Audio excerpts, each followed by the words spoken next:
کیا آپ جانتے ہیں کہ ہم محرم کے 2 روزے کیوں رکھتے ہیں؟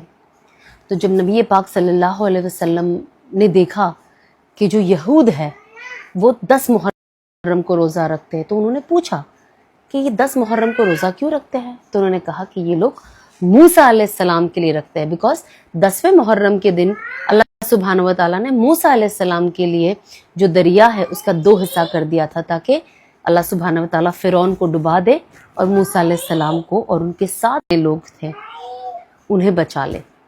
تو رسول پاک صلی اللہ علیہ وسلم نے فرمایا کہ موسیٰ علیہ السلام تو مسلمانوں کے اور زیادہ نزدیک ہے نا، اور زیادہ قریب ہے، تو ایسا ہو سکتا ہے کہ یہود روزہ رکھے اور مسلمان نہ رکھے؟ تو کیونکہ وہ ایک رکھتے ہیں ہم 2 رکھیں گے۔ تو 9th and 10th آف محرم کو کہا گیا ہے، یا اگر کسی کا 9th مس ہو گیا ہے تو وہ 10th and 11th کو رکھے۔ اینڈ اگر کوئی بہت بہت بہت مطلب اور نیکسٹ لیول کا ہے کہ وہ 2 روزے نہیں رکھ سکتا تو وہ 1 رکھے، اگر آپ اس قسم کے بیمار ہو تو۔ اور اگر بائی اینی چانس ایسی کوئی چیز نہیں کہ آپ ایزیلی آسانی عافیت کے ساتھ رکھ سکتے ہو تو آپ 2 رکھے، کیونکہ اللہ سبحانہ و تعالیٰ نے ہمیشہ ہمیں یہی بتایا ہے نبیوں کے ذریعے کہ دین بہت آسان ہے۔ اللہ کبھی بھی کسی پہ وہ کہتے ہیں نا وہ پریشر نہیں ڈالتا کوئی بھی انسان پہ، ہے نا، کہ اسے دین مشکل لگنے لگ جائے۔ اور جب رسول اللہ صلی اللہ علیہ وسلم نے مائیگریٹ کیا تھا مدینہ، تب انہیں پتا چلا تھا کہ جوز نے جب فاسٹ کیا تھا یہودیوں نے، تب انہیں پتا چلا کہ یہ لوگ روزہ رکھ رہے ہیں ٹو آنر موسیٰ علیہ السلام۔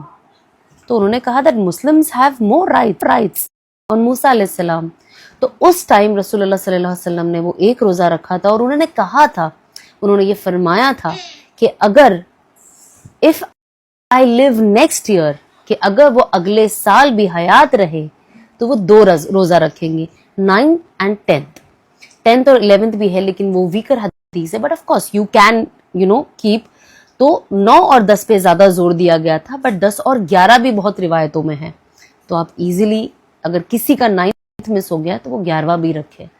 تو یہ ہے just to simplify what Muharram is, it's کہ آپ یہ جو 10th جو عاشورہ کا دن ہے، جب ہم روزہ رکھتے ہیں عاشورہ کے، اللہ سبحانہ و تعالیٰ آپ کے پچھلے سال کے سارے گناہ معاف کرتے ہیں۔ سبحان اللہ، اٹس ٹائم ٹو کہ آپ روزہ رکھنا، اسے آپ اپنے گھر میں just treat it as a family celebration, کہ آپ اس چیز کو دھیان میں رکھ کے روزہ رکھ رہے ہیں۔